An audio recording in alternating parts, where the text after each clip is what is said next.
नमस्कार। अजय चतुर्वेदी। हम बात कर रहे हैं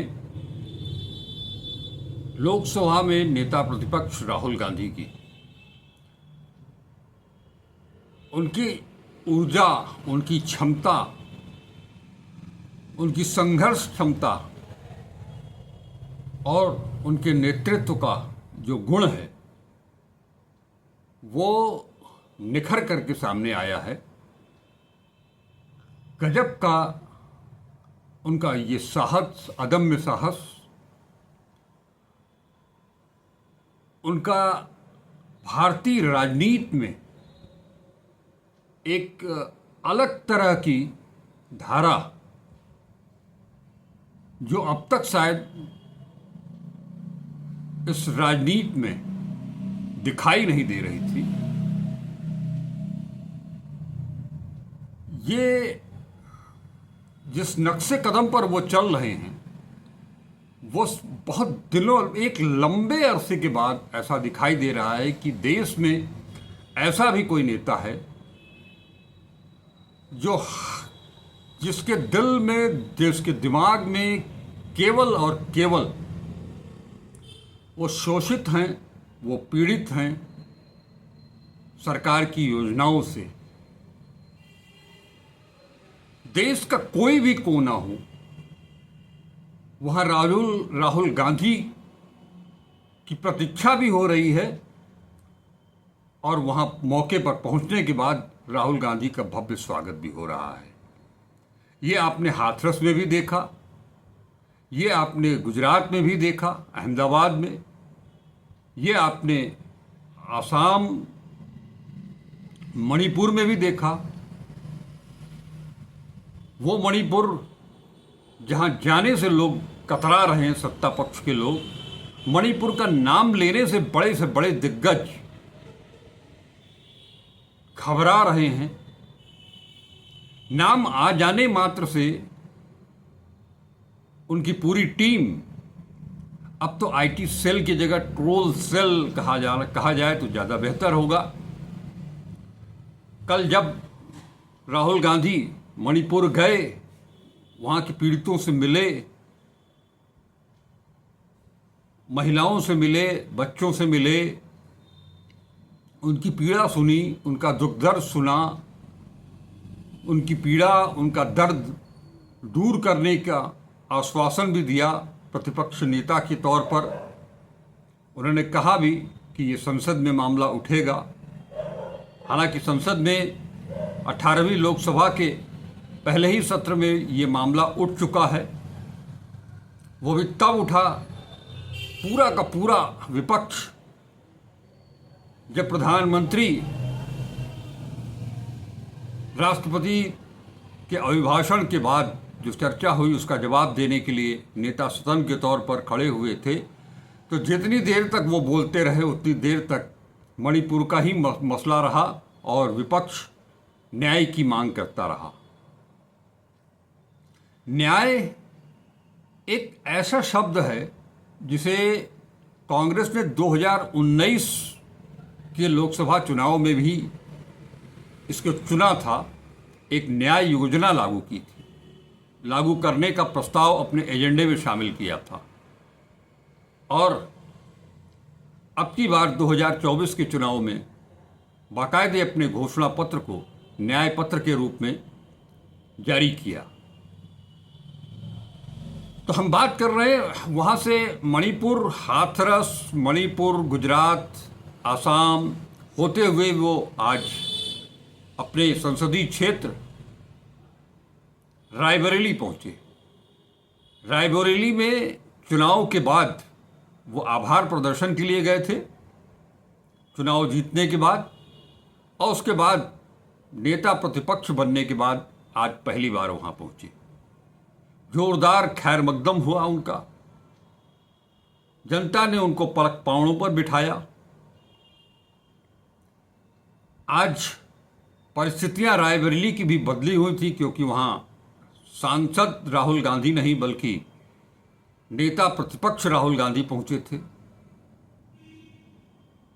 सुरक्षा का घेरा हो, खान पान की व्यवस्था हो, खान पान की जांच का मामला हो, वो सब कुछ एक तरफ।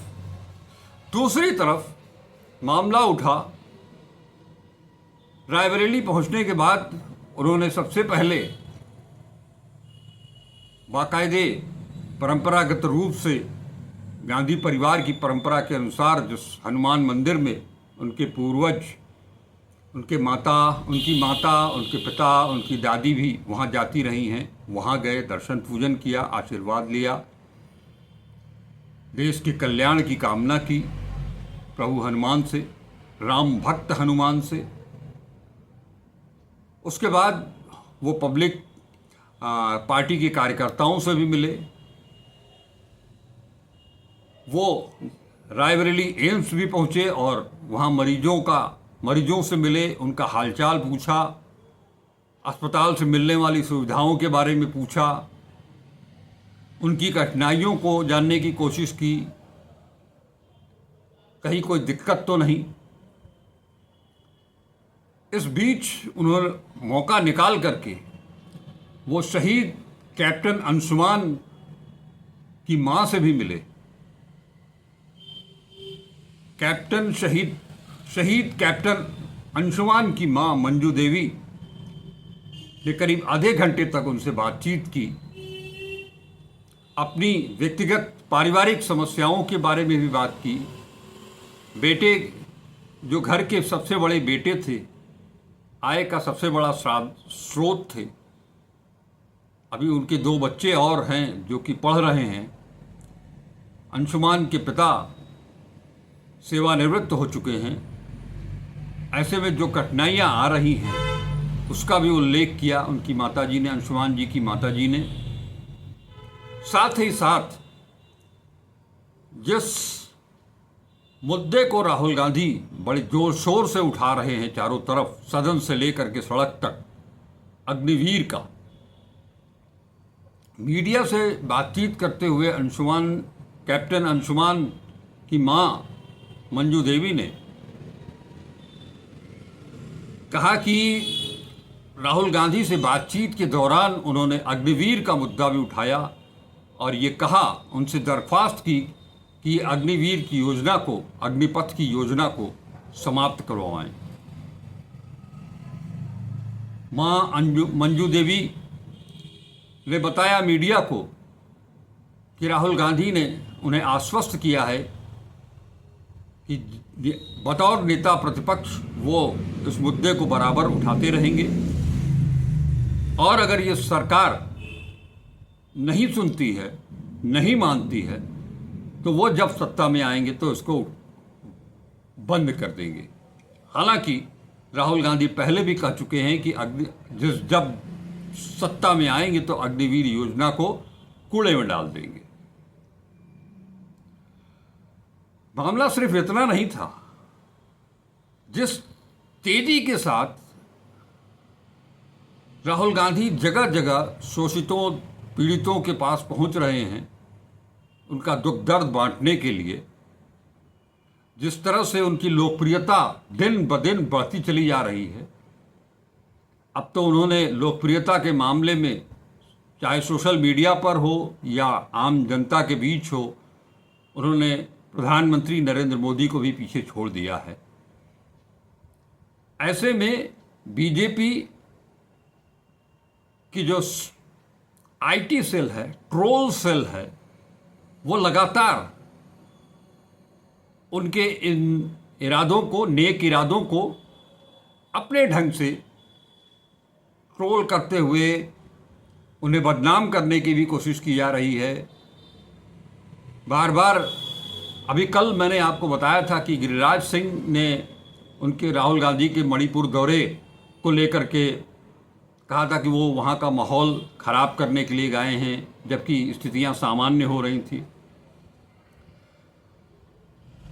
इतना ही नहीं, केंद्रीय मंत्री रहे रविशंकर ने भी राहुल गांधी के ऊपर कटाक्ष किया है, हमला बोला है, और ट्रोल सेल लगातार लगा हुआ है उनको, उनकी हर गतिविधि को मजाक बनाने के लिए। यानी आप खुद जो काम नहीं कर सकते हैं और दूसरा कोई कर रहा है तो उसे भी रोकने की कोशिश की जा रही है। हालांकि इस ऐसी हरकतों का राहुल गांधी के ऊपर तनिक भी प्रभाव नहीं है। वो जिस ढंग से, जिस मुस्तैदी के साथ जनता की सेवा करने के लिए खड़े हुए हैं, तत्पर हुए हैं, वो उस कार्य में लगे हुए हैं। ऐसा नहीं है कि राहुल गांधी नेता प्रतिपक्ष बनने के बाद ही ये सब कुछ कर रहे हैं। राहुल गांधी को जानने वाले ये अच्छी तरह से जानते हैं कि किस तरह से उन्होंने भट्टा परसौल में जो जमीन अधिग्रहण का मामला था उसको उठाया था, उसको रद्द कराया था। किस तरह से भूमि अधिग्रहण कानून को उन्होंने बदलवाया था, सदन के भीतर उस मसौदे को फाड़ करके एक नया मसौदा बनाना पड़ा था उनके कहने के बाद। वो तब भी इसी तरह से जनता के साथ थे, लेकिन तब आरएसएस और बीजेपी ने मिलकर के उनकी छवि को इस हद तक बिगाड़ दिया था कि आम जनता भी उनके ऊपर विश्वास नहीं कर पा रही थी। लेकिन भारत जोड़ो यात्रा और भारत जोड़ो न्याय यात्रा के बाद जनता उनको समझने लगी है और इससे उन्हें जो ऊर्जा मिली है राहुल गांधी को, वो उस ऊर्जा को तनिक भी जाया नहीं करना चाहते हैं। वो लगातार जनता के बीच में बने रहना चाहते हैं और बने हुए हैं और आगे भी ये सिलसिला उनका जारी रहेगा। राहुल गांधी का रायबरेली पहुंचना, बहुत से लोग इसके पीछे उत्तर प्रदेश में होने वाले उपचुनाव से जोड़ रहे हैं। सही बात है कि चुनाव तो चुनाव है और उत्तर प्रदेश को इंडिया गठबंधन अपने कब्जे में करना चाहता है। लोकसभा में उन्होंने दिखा दिया है, इंडिया गठबंधन ने, कांग्रेस और समाजवादी पार्टी ने मिलकर के, राहुल गांधी और अखिलेश यादव ने मिलकर के। अब वो 10 सीटों पर जो उपचुनाव होने हैं उसके मद्देनजर भी ये रणनीति अच्छी है। हालांकि दोनों तरफ से ये पक्का हो चुका है कि विधानसभा चुनाव 2027 का हो या ये उपचुनाव हो, उसमें समाजवादी पार्टी और कांग्रेस मिलकर के ही चुनाव लड़ेंगे। ये उसकी एक रणनीति यूपी में बनाने के लिहाज से भी उनका रायबरेली का दौरा काफ़ी मायने रखता है। साथ ही साथ जिस सक्रियता के साथ वो पूरे देश में भ्रमण कर रहे हैं, वो चाहे लोको पायलट का मामला हो, चाहे वो राजगीर मिस्त्रियों का मामला हो, चाहे हाथरस का मामला हो, चाहे वो मणिपुर का मामला हो, हिंसाग्रस्त मणिपुर का, और चाहे बाढ़ग्रस्त आसाम का मामला हो, हर जगह की समस्याओं को जानने की कोशिश कर रहे हैं। उसका समाधान क्या हो सकता है उस पर मंथन कर रहे हैं। और साथ ही साथ आपको जैसा कि पता है कि 23 जुलाई से मानसून सत्र शुरू हो रहा है और 24 जुलाई को इसमें बजट भी रखा जाना है, तो बजट के पूर्व की वो तैयारी भी चल रही है। बजट से पूर्व तैयारी का मतलब वो अगर अपने संसदीय क्षेत्र में गए हैं तो वहाँ के अधिकारियों के साथ मिल बैठ करके, वहाँ के जनप्रतिनिधियों के साथ मिल बैठ करके, कांग्रेस के कार्यकर्ताओं और बड़े नेताओं के साथ मिल बैठ करके वहाँ क्या कुछ विकास किया जाना है। खाली रायबरेली नहीं, अब उनके पास, उन्होंने पहले भी कहा था कि रायबरेली और अमेठी, अगर रायबरेली में जो कुछ भी होगा वो अमेठी में भी होगा, वो वायनाड में भी होगा। तो इन सब तरफ अपना ध्यान केंद्रित करते हुए जिस तेजी के साथ उन्होंने देश का भ्रमण किया है, कर रहे हैं, उसके पीछे वही मंतव्य है कि सड़क की आवाज़ को संसद में गूंजाना है और संसद में जो कुछ भी हो उसको सड़क तक ले आना है। यानी ये दो राहें, संसद से सड़क, सड़क से संसद, ये दोनों जब एक दूसरे के पूरक हो जाएं, जो राजनेता, जो जनप्रतिनिधि इस तरह के की सोच के साथ आगे बढ़े, वो वास्तव में जननायक तो हो ही जाता है। आज रायबरेली में राहुल गांधी के साथ ये शब्द भी वाक्य भी जोड़ दिया गया, जननायक। निश्चित तौर पर वो जननायक कहलाने की योग्य हैं। राहुल गांधी केवल कहने के लिए राजनेता नहीं है। राहुल गांधी ने अपनी मां से सीखा है त्याग क्या होता है, बलिदान अपने पिता, अपनी दादी से सीखा है। पीढ़ियों से जो डीएनए उनका बना हुआ है, उस डीएनए को वो छोड़ नहीं सकते हैं, चाह करके भी नहीं छोड़ सकते हैं।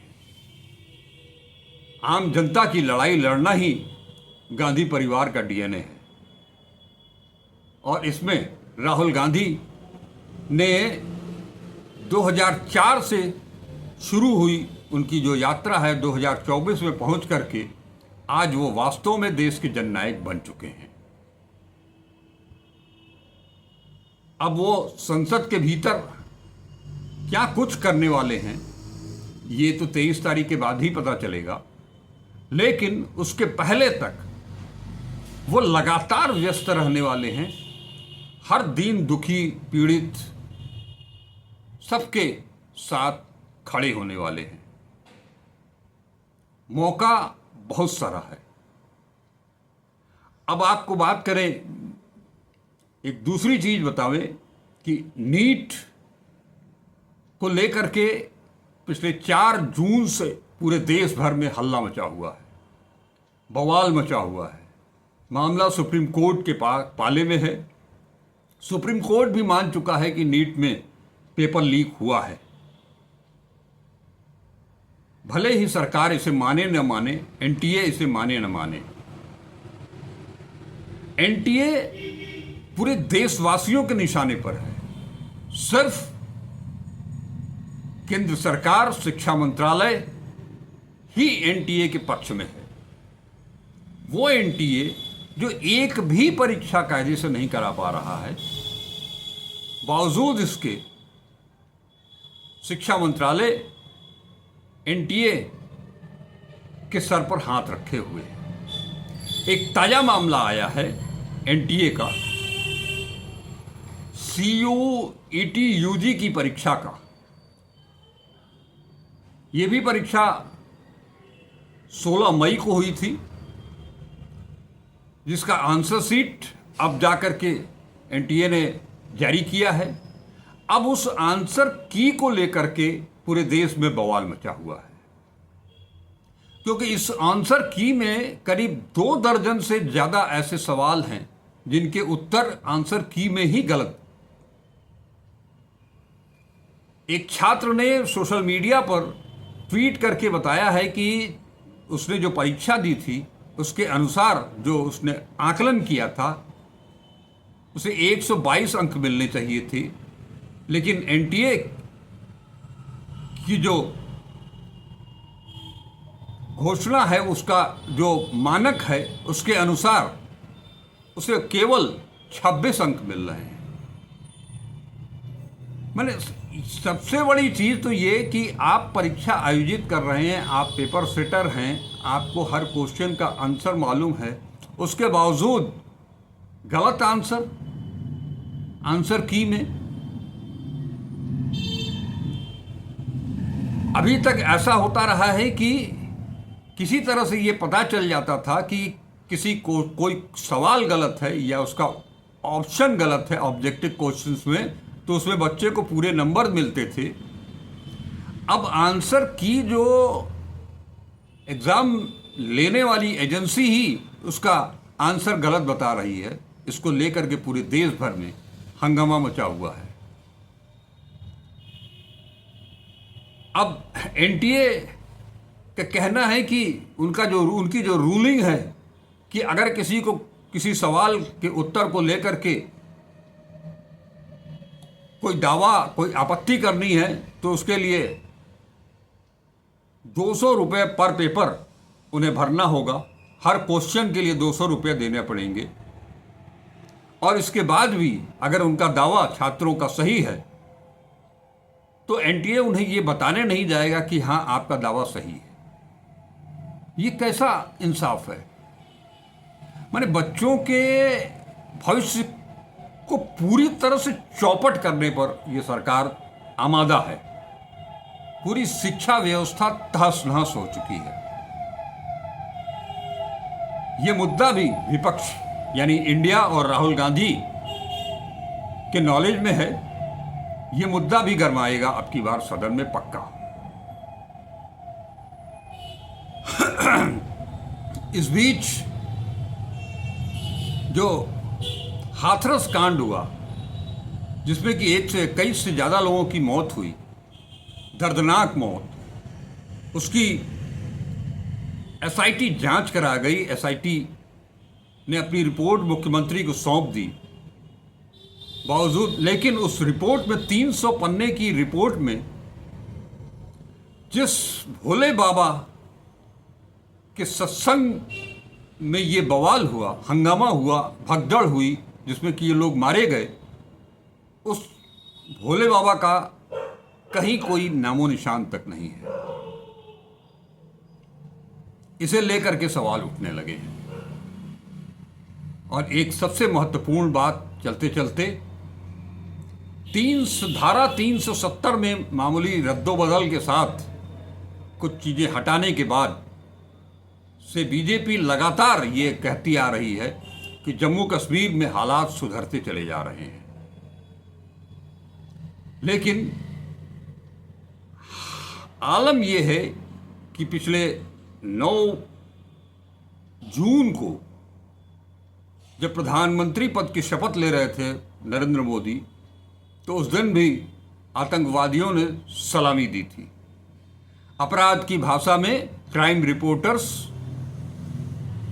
हम लोग के ज़माने में जब कोई नया पुलिस कप्तान किसी ज़िले में आता था और गोलियां तड़तड़ाती थी, तो यही कहा जाता था कि अपराधियों ने कप्तान को सलामी दी है। तो आतंकवादियों ने सलामी महीने भर के अंदर करीब 5 हमले हो चुके हैं। और ताज़ा तरीन जो हमला हुआ है, जो सेना के वाहन के ऊपर हमला हुआ, जिसमें कि 5 जवान हमारे शहीद हो गए और 5 गंभीर रूप से घायल हैं। ये हालत तब है जब अब की बार जो अंतर्राष्ट्रीय योग दिवस मनाया गया, तो प्रधानमंत्री जम्मू कश्मीर में ही थे। लेकिन इन सभी मुद्दों को उतनी गंभीरता के साथ अब तक शायद नहीं लिया गया है। हर इस तरह की घटना के बाद कड़ी निंदा जरूर कर दी जाती है, भर्त्सना जरूर कर दी जाती है, जवाब देने का साहस दिखाने की कोशिश नहीं की जाती, बल्कि मुंह से ही सारा कुछ कर दिया जाता है। इस पर भी राहुल गांधी ने ट्वीट किया है, एक्स पर अपनी पोस्ट लिखी है कि अब कुछ कर गुजरने का वक्त आया है, केवल बातें करने से बात नहीं बनने वाली है। यानी आप देख सकते हैं कि एक शख्स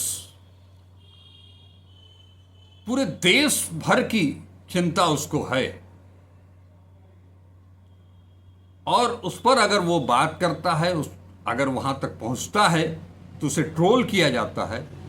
और लंबी चौड़ी फहरिस्त जो सरकार की है, जिसकी ये जिम्मेदारी बनती है, उसकी चुप्पी पर कोई सवाल नहीं उठता है। सवाल केवल इंडिया गठबंधन ही उठाता है, चाहे वो राहुल गांधी हो, अखिलेश यादव हो, ममता बनर्जी हो, पप्पू यादव हो, शरद पवार हो, उद्धव ठाकरे हो, संजय सिंह हो, हेमंत सोरेन हो, यहीं से बातें उठ रही हैं। आज की इस चर्चा में, इस बुलेटिन में बस इतना ही। हम फिर मिलते रहेंगे, हर नई ताजी खबर के साथ आपसे मुखातिब होते रहेंगे। लेकिन एक विनती, एक आग्रह कि वीडियो को पूरा देखें, अंत तक देखें, उसे लाइक करें, शेयर करें, और अब तक अगर @अजय चतुर्वेदी 842 यूट्यूब चैनल को सब्सक्राइब नहीं किया है तो उसे सब्सक्राइब करें। नमस्कार, अजय चतुर्वेदी।